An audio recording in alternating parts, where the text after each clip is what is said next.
Diplomatic cables released by WikiLeaks reveal that the U.S. government had been planning to topple Egypt's president for the past 3 years. The files show Washington had been secretly backing leading figures involved in the Egyptian uprising. And it comes as dozens of people have been killed in violent anti-government protests. Well, let's get more now from RT's Paula Sleer, who's in Cairo for us.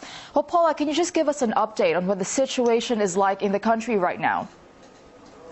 Well, despite the fact that a curfew was imposed here some 5 hours ago, thousands of demonstrators are still out on the streets in direct defiance of it. Now, so far, more than 100 people have been killed as mobile clinics throughout the city continue to operate.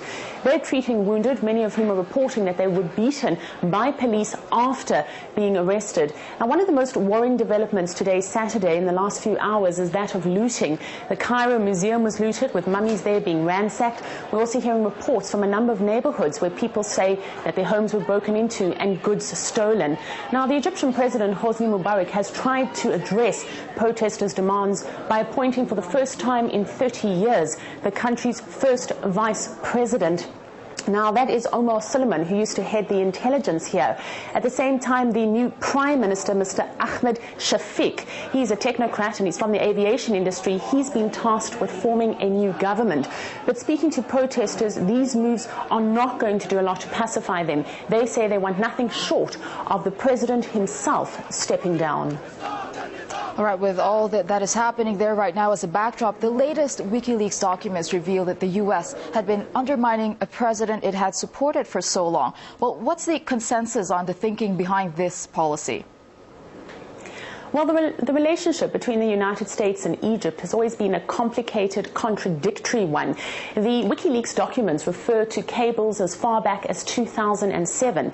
And in those cables, there is discussion where the American administration puts its weight behind opposition figures here in Egypt, while at the same time supporting the presidency of Hosni Mubarak. Now, that is a clear example of double standards. There's also been a clear, delicate balancing act that the American administration has been playing. We've seen, for example, in public, the President Obama embracing and supporting President Mubarak, but in private, from these cables, we understand that he has taken him to book. Lately, though, particularly in the last few days, that seems to have slightly shifted, with President Obama publicly calling on President Mubarak to implement much-needed reforms.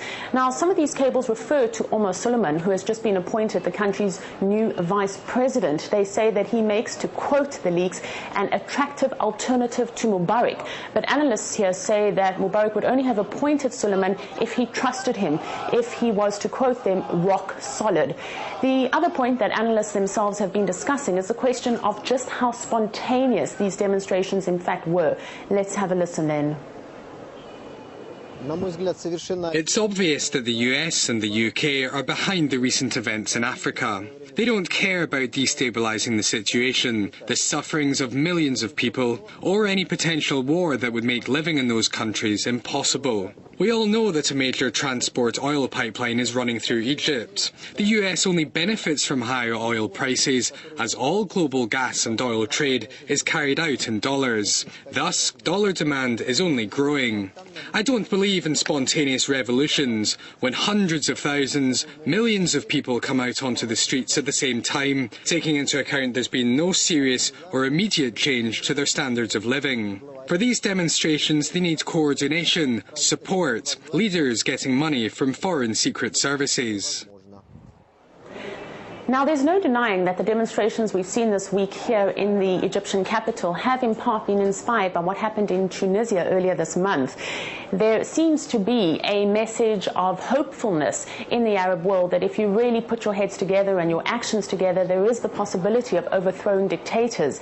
There have been rumors floating around in the last few hours, difficult to independently verify them, but they suggest that Mubarak's son Gamal, who he has been gearing up to take over the presidency after him, has in fact travelled to England with his mother, Mubarak's wife, Suzanne. But as I say, we have no way of verifying that, at least not now. As I'm talking to you, there is still this acrid smell of tear gas in the air. There's still the occasional shoot of gunfire and bullets being fired. But aside from that, really, the city has come to a standstill. Cairo tonight, Saturday, is in a standstill as thousands of demonstrators take to the streets and their protests and their demands continue. All right, thank you very much for the update. RT's Paula Sleer talking to us from the Egyptian capital, Cairo.